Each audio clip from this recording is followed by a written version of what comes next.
projet, je l'ai imaginé il y a 3 ans. J'avais envie de travailler avec des acteurs cambodgiens et j'avais envie de retravailler aussi avec des acteurs français de la compagnie L'Aurore que je connaissais. Et du coup est née l'envie de créer sur le plateau des jumeaux, c'est-à-dire 2 équipes jumelles, une équipe de Cambodgiens et une équipe de Français. À chaque fois, dans chaque équipe, quelqu'un qui serait le miroir de l'autre. Voilà, un Cambodgien qui serait le miroir d'un Français. Et donc le projet est né de cette envie-là de travailler avec ces gens précisément. Donc cette fois-ci, on a tout fait en sorte pour que donc 3 Cambodgiens puissent venir avec nous, puissent jouer le spectacle avec nous en France. C'est-à-dire que ça a du coup amené beaucoup de contraintes au projet. On est obligé de jouer dans une temporalité très resserrée parce qu'ils peuvent venir que 3 mois en France.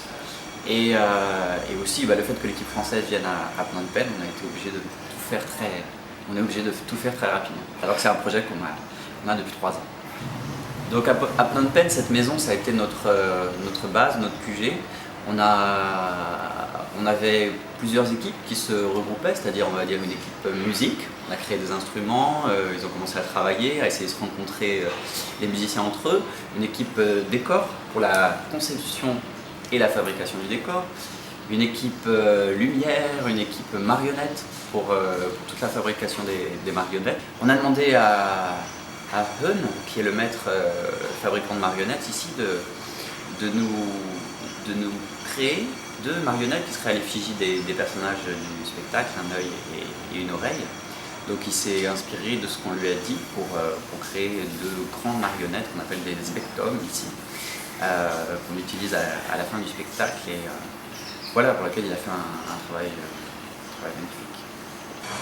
ស្បែកនេះមុននឹងយើងបានចំណាត់ផលនេះគឺយើងឆ្លងកាត់ច្រើនដំណាក់កាលទី1យើងទិញស្បែកស្រស់យកមកភ្លើចលះឲ្យស្អាតហើយយើងខាំពណ៌ហើយនឹងហាលថ្ងៃដើម្បីឲ្យស្ងួតរួចហើយយើងកោសហើយយើងនឹងគូហើយយើងដាប់តាមគំនូររួចហើយយើងគូម្សាទៀតកាត់ជាខ្មៅរួចហើយបានតែថាចេញជាលទ្ធផលសម្រាប់ហើយអញ្ចឹងយើងគៀបរស័យមួយទៀតគឺដល់ពេលទី1យើងទិញស្បែកទី2យើងយកស្បែកមកលះឲ្យស្អាតទី3យើងដាក់គូលឺដាក់ពណ៌វានឹងទី4យើងកោសរោមទី5យើងគូហើយទី6យើងដាប់ហើយទី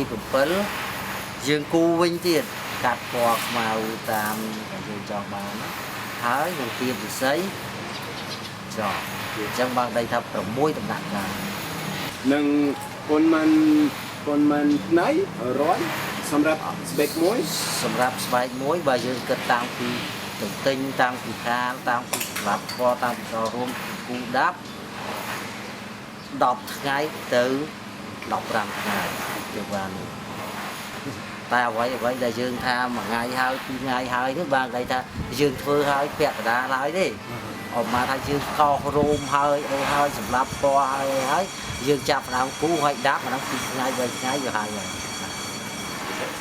Et donc on a énormément échangé, on a fait plein de réunions et on a travaillé tous les jours beaucoup. Hein, on se travaillait souvent à partir de 8h du matin et donc ça c'est pour les travaux d'atelier et on répétait à l'après-midi de 15h à 20h. Donc c'est-à-dire qu'on avait des journées de 8h à 20h, des journées énormes. Et ça reste à cause de la temporalité du projet, il faut se dépêcher. Ça bouge un petit peu là, qu'est-ce qui se passe? On remonte le décor après l'avoir transporté, donc c'est quand même pas mal de boulot. Bien. On a juste l'espace qu'il faut. Il faut tout refaire. Et c'est comme ça à chaque fois? C'est comme ça à chaque fois. Ça va être comme pour l'instant pas trop parce qu'on est resté ici travailler. Mais quand on sera en tournée, ce sera à chaque fois comme ça. Il faut qu'on se rôde encore. Ça ira plus vite. Hein. C'est-à-dire que le rodage, le montage du décor, ça fait aussi partie des répétitions? Ah bah oui, complètement. Ah oui, c'est même un gros bout. Surtout sur ce spectacle qui est très technique.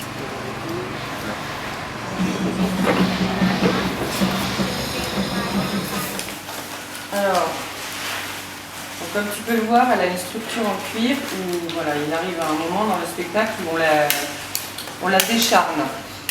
On lui enlève sa peau parce qu'elle va se transformer en un élément.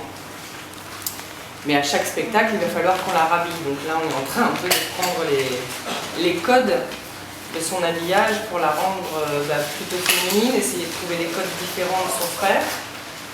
Et c'est pas une mince affaire, voilà. Habiller une marionnette, c'est pas simple, quoi. Essayer de ne pas faire trop de couches pour que ce soit facile pour nous de la déshabiller, et en même temps que ce soit esthétique et solide pour la manipulation. Ça vous prend combien de temps à chaque fois? Entre 40 minutes et 1 heure. Pour l'instant. Normalement, au bout de quelques dates, ça devrait nous prendre 20 minutes. À chaque spectacle, il faudra le refaire. À chaque date. C'est obligé. Tous les jours, on est obligé de préparer le papier pour pouvoir bien répéter après. Donc c'est à chaque fois une longue préparation pour pouvoir avoir cette matière à chaque fois disponible pour le travail. Après chaque répétition, il faut refaire la totalité des décors, des pièces. On ne fait pas la totalité pour les répétitions parce que les répétitions, on a moins d'exigences sur la qualité, sur la forme du papier. Mais avant chaque spectacle, ouais, il faut refaire. Et puis de temps en temps, là on a besoin de faire un test avec du papier comme ça, parce que ici on a utilisé du papier plus épais, mais en France on utilisera du papier comme ça, du papier craft. J'ai vu tout à l'heure, hein, ils étaient en train de rhabiller les marionnettes, un œil et une oreille. Et ça, il faut le faire après chaque représentation? Une oreille, ouais.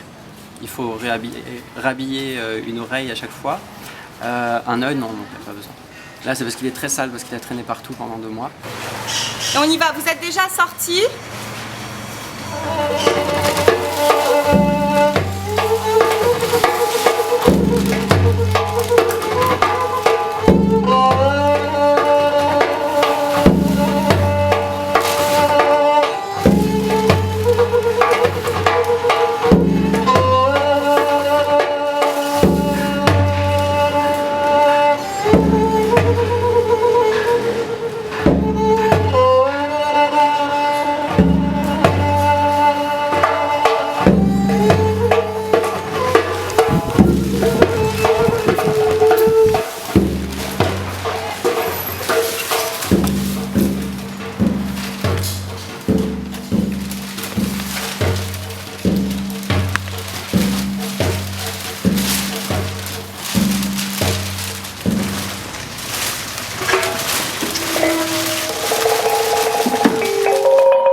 Cuba and Fred, you have to take more public audience. It's very important. This moment is very proud. We have time. On a le temps. Proud public. Okay. Hein? On a le temps. Yes. You have time. Me and Bill.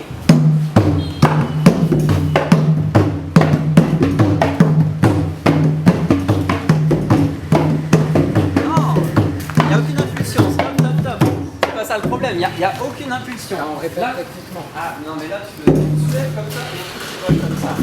Alors que c'est pareil, c'est à côté de là. Je crois qu'il part et il part.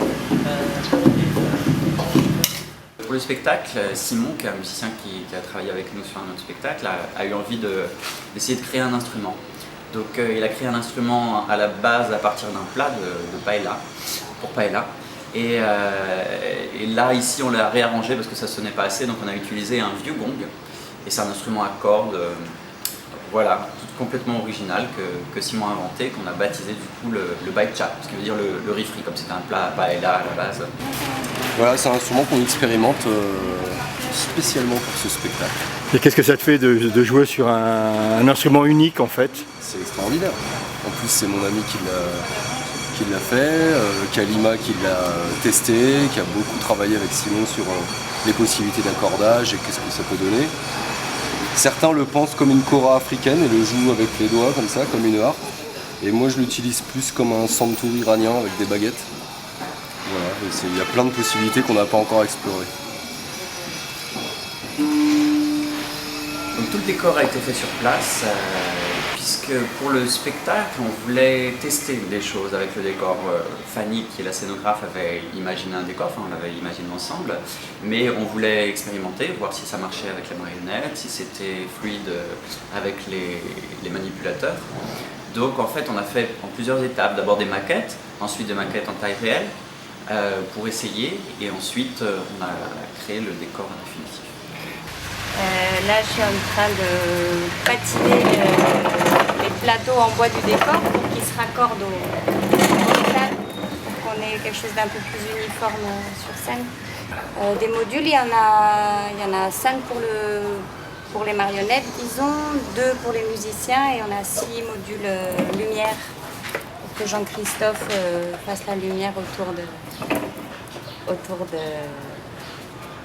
des scènes, des marionnettes. Le travail normalement c'est de faire la lumière en fait sur le spectacle. Donc il y a plein de bidouilles un peu dans tous les sens pour éclairer la scénographie et les marionnettes et les manipulateurs avec ce qu'on peut trouver. Donc voilà, ça a beaucoup de bidouilles. Donc tu travailles sur ce décor, donc les représentations vont commencer demain, c'est ça? Ouais, reprennent demain parce qu'on a déjà fait 2 présentations et demain on joue 2 fois, donc c'est le moment de terminer. Mais est-ce que ce sera vraiment terminé? Parce que j'ai cru comprendre que ces éléments de décor ne rentraient pas en France. Oui, c'est terminé pour la partie ici et on reprend après en France. Donc on refabrique d'autres décors, on refait la lumière, voilà, avec tout ce qu'on aura appris à faire ici. Est-ce que c'est pas un peu frustrant d'être obligé de recommencer à nouveau? Frustrant, je sais pas, après c'est intéressant d'avoir fait ça ici pour expérimenter des choses, pour apprendre. Et puis a priori on va faire à peu près la même chose là-bas. Est-ce que tu avais déjà travaillé dans de telles conditions? Non. Création au Cambodge, non. Dans ces conditions-là, non. C'est difficile, surtout pour la lumière, là, de trouver le matériel adéquat à ce qu'on a envie de faire.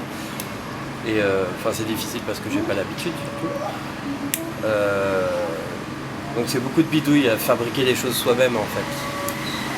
Ça, c'est intéressant, moi, ça m'intéresse beaucoup, mais c'est pas le plus facile. Tu es manipulateur aussi pendant le spectacle, je crois. Oui, de plus en plus, là. Oui. C'était un peu le parti pris de François, que tout le monde soit sur scène, que tout le monde soit ensemble en fait. Et tu es là depuis combien de temps? Là, c'est la 9e semaine qu'on commence. Et ça veut dire, c'est presque la fin? Ça veut dire c'est presque la fin, oui. C'est dur? C'est toujours... Non, c'est pas trop dur parce qu'on est à une étape... c'est vrai que c'est la fin d'une étape de travail. C'est sûr que c'est difficile parce qu'on va partir d'ici. Mais le travail n'est pas fini, c'est pas la fin du projet. On rentre, mais tout de suite on va réenchaîner avec la construction du décor là-bas, les répétitions, la finalisation vraiment du projet. Les Cambodgiens vont venir nous rejoindre, donc on sait qu'avec certains d'entre eux, en tout cas, ça va être une séparation qui va être très courte. Ici, on travaille avec 4 personnes, donc il y a toujours les 3 Cambodgiens sur le plateau, Ka à la musique, Koiba à la manipulation et Malice au chant, même si après ils font tous de la manipulation. Et il y a Sovan qui est en regard extérieur ici, éventuellement dans l'idée de, voilà, toujours dans cette continuité, ensuite que les projets puissent vivre dans leur pays respectifs. Moi j'ai été engagée comme scénographe pour travailler sur le langage visuel de l'espace, tant au décor qu'au costume.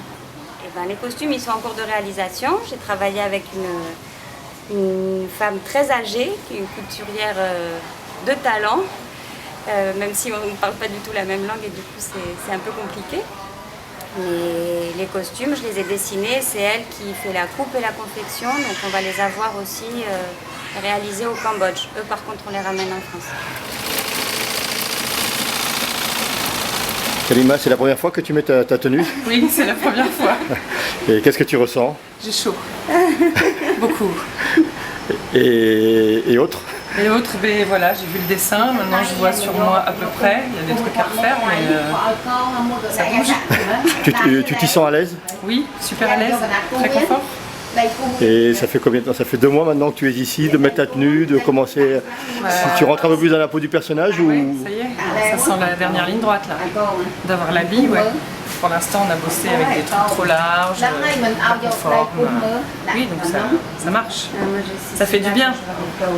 Même si voilà, on sent que c'est pas des tissus qui sont élaborés pour travailler ici au Cambodge, parce qu'à mon avis c'est 10 kilos par spectacle. C'est la première fois que tu mets ta tenue? Non, je suis venu essayer déjà. C'était moins avancé. Et alors là, ça correspond à ce que tu attendais? Ouais, complètement. Alors, ce qu'attendait la costumière. Et moi, ça me va très bien, c'est très souple, à manipuler et tout, ça va très bien. Ça tiendra les 30 et quelques représentations? Bah oui, bien sûr. Faut juste pas que je l'enfile trop vite, sinon ça va se déchirer à l'encolure. Tu es obligé de te couper les cheveux ou quoi? Non.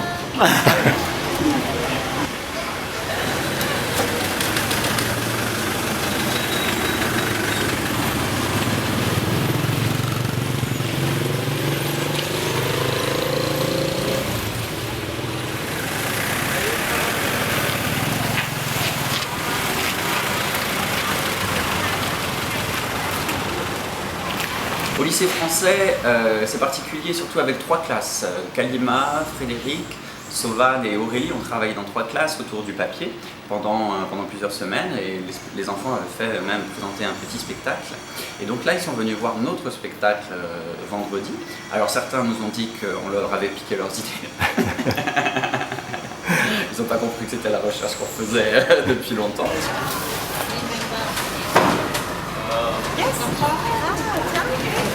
Qu'est-ce qui va se passer, François, maintenant? Maintenant, du coup, on va faire ce qu'on appelle un filage, c'est-à-dire une répétition générale dans l'espace pour voir si l'espace convient bien au spectacle, si on ne rencontre pas de problème, pour ne pas en avoir demain pendant le spectacle. Et là, comment tu trouves tes acteurs là? Tu les trouves bien? Tu les trouves concentrés? Ils ont monté 3 étages avec tout le matériel, comment tu les trouves là? Je les trouve relativement concentrés, ça va, il n'est pas trop tard non plus dans la journée, c'est ça qui est très important aussi, de ne pas travailler trop tard. Donc voilà, je les sens assez concentrés, mais on n'est pas dans une énergie d'avant un spectacle. L'énergie avant un spectacle est beaucoup plus recueillie, beaucoup plus concentrée.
Et là, ce qu'ils ont vu maintenant, là tout à l'heure, un œil, une oreille, comment ils l'ont reçu en fait? Alors il y a plusieurs choses. Certains ont trouvé ça très compliqué parce qu'il y avait beaucoup de choses. D'autres ont dit ils ont un peu copié parce qu'ils ont retrouvé, je pense, effectivement des bases de travail puisque ça avait été leurs formateurs qui sont intervenus. Quelques-uns un peu effrayés par le noir, les marionnettes. mais un grand intérêt quand même, tout en se disant qu'ils n'avaient pas tout compris, mais je crois qu'il n'y avait pas tout à comprendre et qu'ils veulent toujours trouver une signification à tout, donc c'est un peu ça le compliqué pour eux. Ah, c'est la magie du spectacle en fait. Exactement, et ils ne sont pas habitués à ça. C'est des enfants qui ne vont pas souvent au spectacle vivant, je crois que c'est ça qui leur manque. Pour nous, c'était une belle façon de finir de jouer le spectacle à l'Institut français, puisque c'était l'occasion de montrer le spectacle à des gens qui ne seraient pas venus spontanément à Coq Loc, parce qu'ici on habite dans un quartier un petit peu excentré. Et puis voilà, de faire exister pour la première fois le spectacle comme un spectacle qui s'adresse à n'importe qui. En plus, il y avait un cadre magnifique, c'était la façon pour nous de finir les 2 mois de travail ici. Et puis l'Institut français est un partenaire sur le projet, donc voilà, ça fait beaucoup de sens. Après, je ne veux pas parler du fond du spectacle, ça c'est une expérience à vivre. On essaye justement de faire en sorte que les spectateurs soient le plus vierge possible, le plus disponible possible pour ce qui va se passer sur la scène. Et surtout, comme c'est un spectacle qui se vit émotionnellement et pour lequel on demande aux gens d'inventer beaucoup de choses, de faire beaucoup travailler leur imaginaire. Du coup, il ne faut pas dire beaucoup de choses avant sur le spectacle.